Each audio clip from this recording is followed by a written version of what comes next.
Hey, everybody. Welcome to today's show.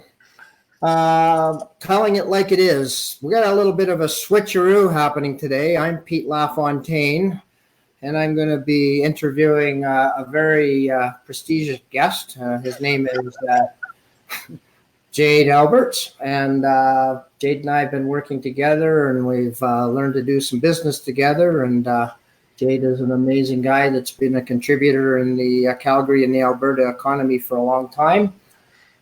And of course is the guy that started this beautiful podcast series that he's been putting on a regular basis. So I'm going to interview him today. I do want to tell you that he's got an amazing background. So he's an entrepreneur, seasoned entrepreneur. He managed to grow a couple businesses, get them rolling, and actually got them right to exit and was able to sell, and did that a couple times. So boy, he's got some really solid experience. I would also say that his approach to doing business is the kind of individual that everybody would like to do business with, and that is honest, straightforward, tell it like it is, practical, and then of course smart enough to understand how to leverage technology and all that fun stuff. So I love bringing him to meetings. I've sat down with him at many paid for and non-paid for engagements where he just feels like contributing and helping out. So Jade, welcome to the show today. Hey, glad to be here. Thanks for having me on your show, Peter. Yeah. Is there any more glowing stars I can give you than I gave you right now, or? Jeez, I almost started to run out of the room here. I didn't know what to make of that. That was awesome. Thank you. Who is that guy? Well, I'm sincere, so there it is. Well, I appreciate that. No, I've really cherished our friendship over the last 3 years. I believe we met at Rainforest and through the Osborne Group, and it's been a great friendship. So thank you for the kind words. Yeah, I know, you're more than welcome. So I got a series of questions for you, and what I'd like you to start out with is really kind of give us your vision, your impression of kind of your passion for how you want to do business or how you do business and the approach that you take. Why don't you just give us a sense for that, Jade? Well, I guess my approach to doing business is it's very honest and it's very straightforward, kind of as you said in the intro there. It's telling it like it is, and I like to set up an honest meeting when I work with potential clients. Mm-hmm. Because there might be the fact that I might not be the person that they need. So what I do is I sit down, go through their books, really talk strategy with them, have them be open and honest with me, and then we have a really good discussion about where they want to be, how they want to get there, how they want to exit, and then everything else in between. A few clients I've worked with, it has gone from starting with one, expanding to them, bringing on a sales team and helping them through an exit, to others where I've literally come in and saying, you don't need anything that I offer, but let's change this. And they were able to succeed. So it's very, very simple. I don't complicate things. And the one thing that I really do cherish myself in is I do not have any contracts. It's handshake honesty. And if you're ever not happy with what I do or the way I work, or if you aren't happy with how honest I'm being and you don't want to hear what I have to say, we just walk away. So I take pride in being able to be straightforward and honest. Yeah, well, those are some of your slogans that you use, like asking for help is not a sign of weakness, and honest meetings and handshake honesty. I can tell you that I've worked with entrepreneurs as well, and sometimes it's hard to face the truth. You're running a business that's potentially not showing signs of profitability, and yet you're so deep in with debt and everything else, you don't want to admit that you've got some problems. And sometimes you're afraid to really be straight up with the people that you're working with, so they really don't know how to help you because you're unable to get that out. How do you get that out? How do you work with people to get them to put it on the table, Jay? Well, that really starts right at the initial honest meeting. And really, when you're working with whether it be entrepreneurs or even startups that have that vision and they're really, really passionate about it, and so are small business owners, but they have a hard time letting go of things. They have their vision. This is what we've always done. This is the way it's always been. It's their baby, so to say, and they're wearing 8 or 9 hats. And talking to some of them, it's really hard to have another slogan is letting go to grow. And having some of these people let go of certain aspects of their business that they might not be that strong at.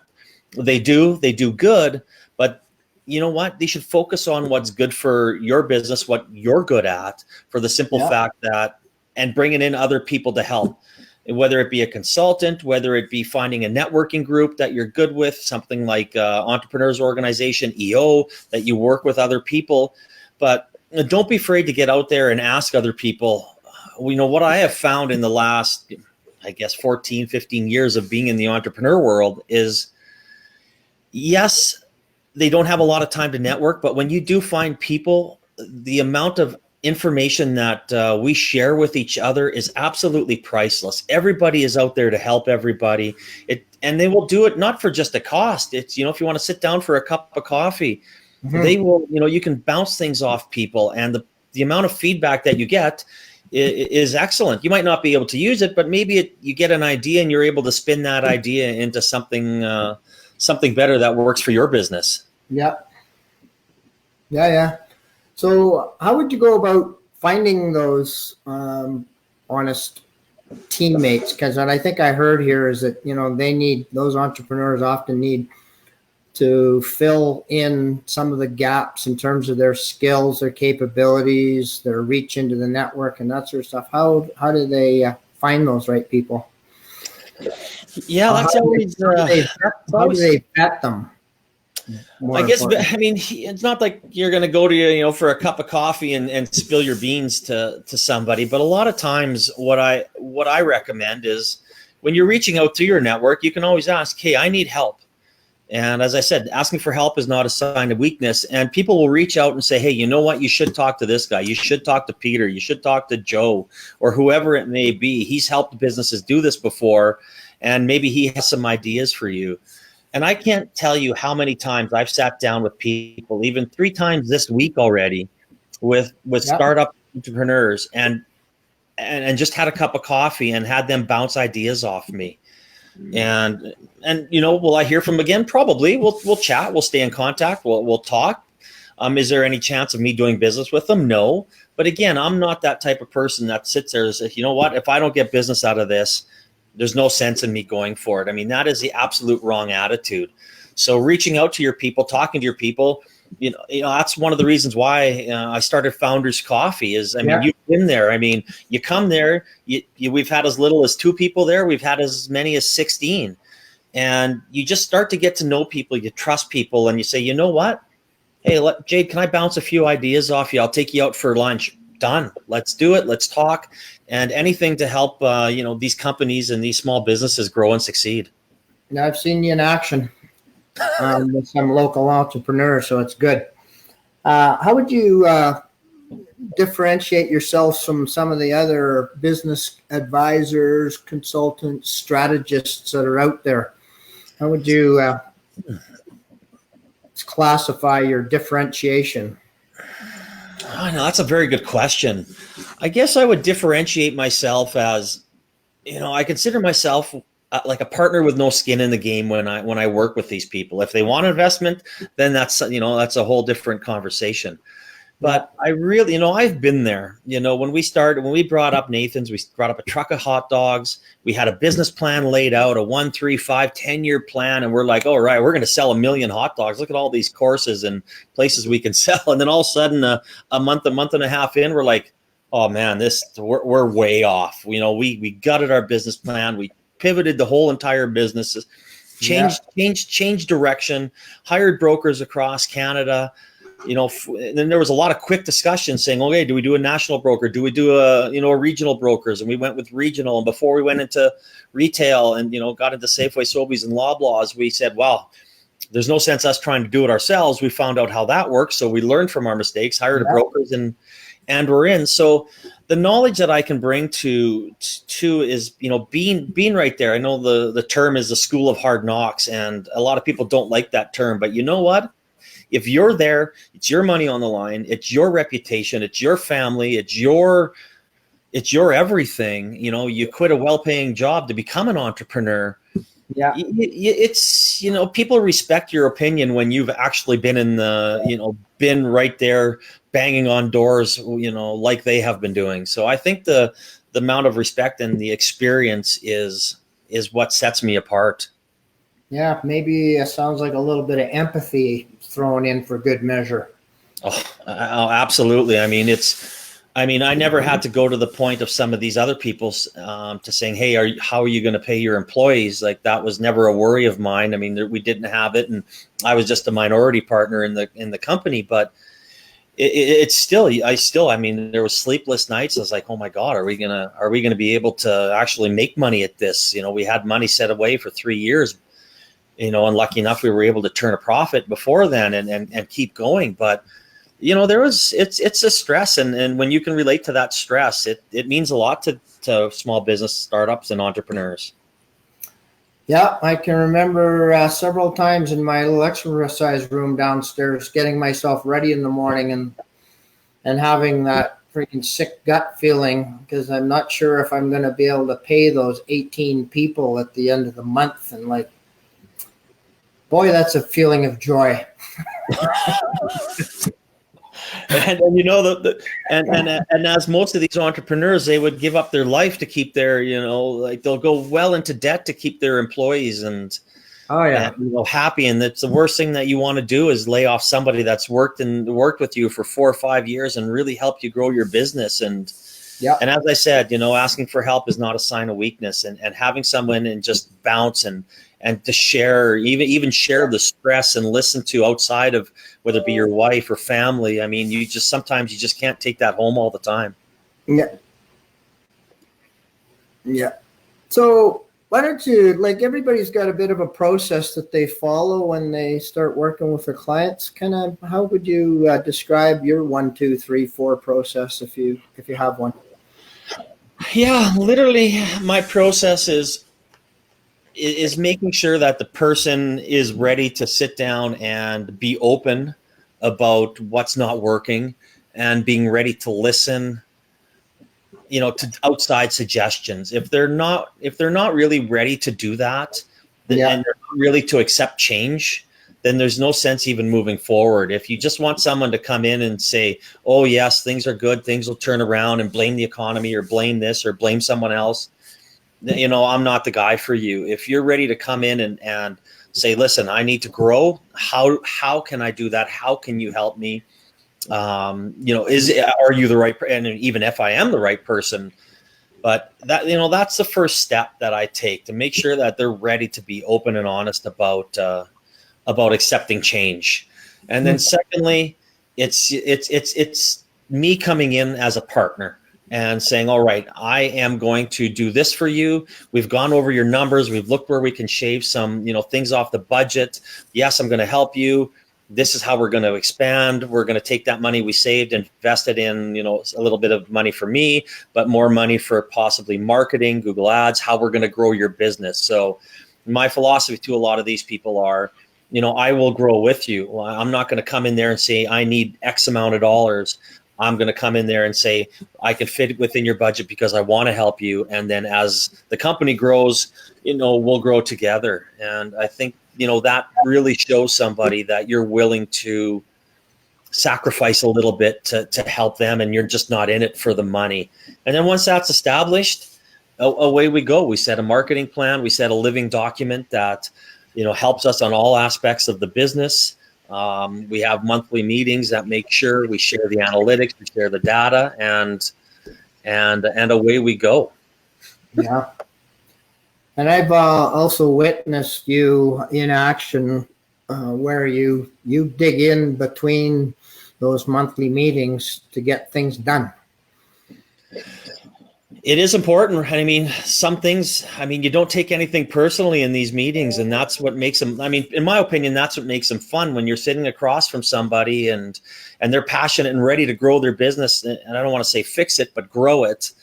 I mean, there's some really heart-to-heart conversations and saying, no, you can't, you've tried that. Let's go. Let's do something totally different. Or it might be as simple as saying, you know what, we really need to bring an accountant first. Let's fix your books and fix what you're doing before we can even move forward.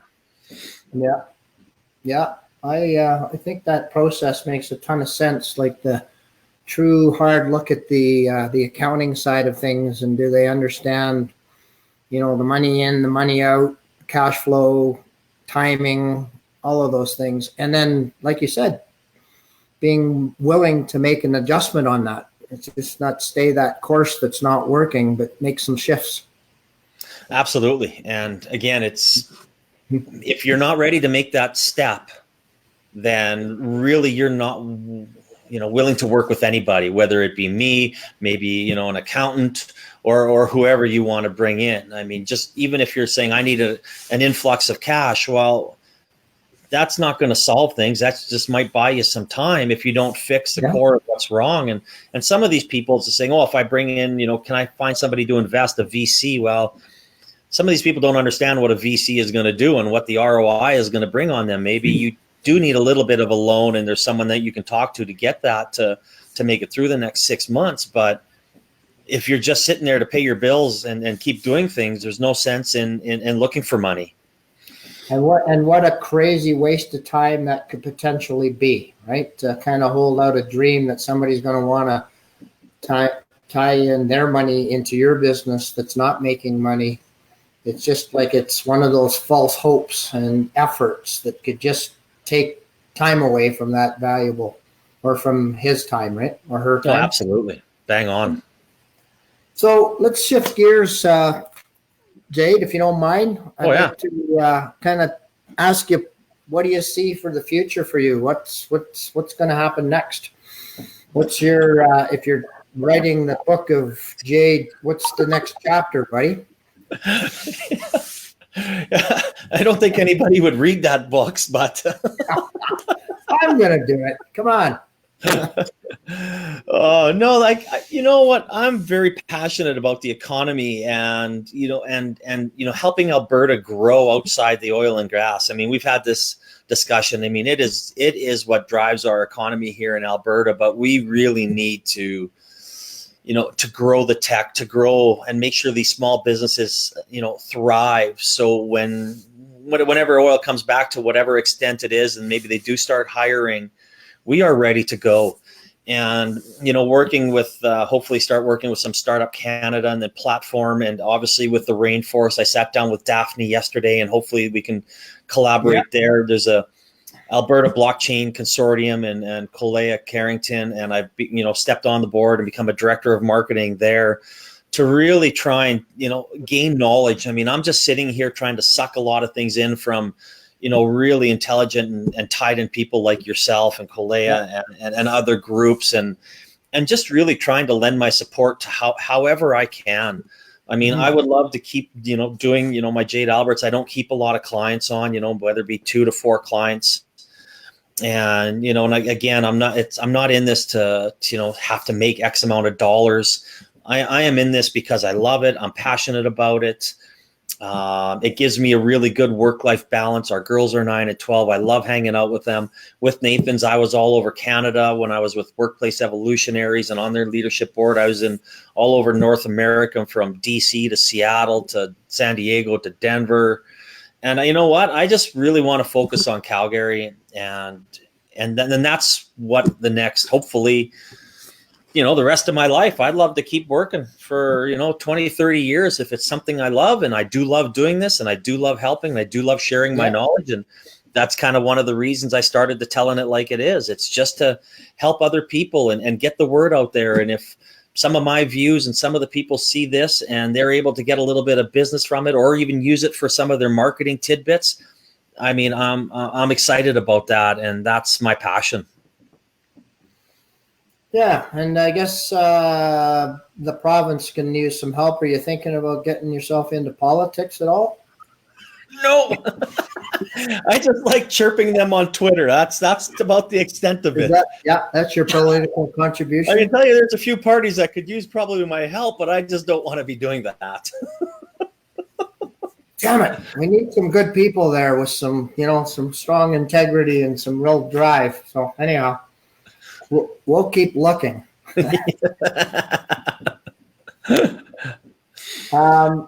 So yeah, let's kind of give you a chance to give a couple final tidbits of wisdom or ideas for entrepreneurs that you wouldn't mind share to kind of close out our show today. Jade?